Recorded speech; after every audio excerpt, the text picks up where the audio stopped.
আসসালামু আলাইকুম। ভিডিওটা ভালো লাগলে অবশ্যই চ্যানেলটা সাবস্ক্রাইব করে দিন, লাইক কমেন্ট করে অবশ্যই এই ভাইটার পাশে থাকবেন। রুমটা সুন্দর করে সাজানোর চেষ্টা করছিলাম, তো এখনও সম্পূর্ণ করতে পারিনি, আরও অনেক কিছু জিনিসের বাকি আছে।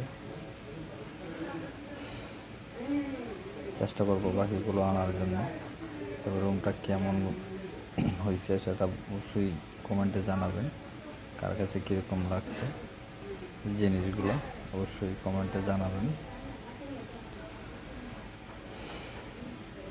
আপনাদের মূল্যবান একটা কমেন্টই পরবর্তীতে আরও সুন্দর সুন্দর ভিডিও নিয়ে আসবো। অবশ্যই ভালোবাসা দিবেন, ভালোবাসা দিলে অবশ্যই ভালোবাসা পাবেন। আশা করি সবাই লাইক কমেন্ট শেয়ার করবেন, আর চ্যানেলটা অবশ্যই সাবস্ক্রাইব করে এই ভাইটার পাশে থাকবেন। পরবর্তী ভিডিও অবশ্যই নিয়ে আসবো।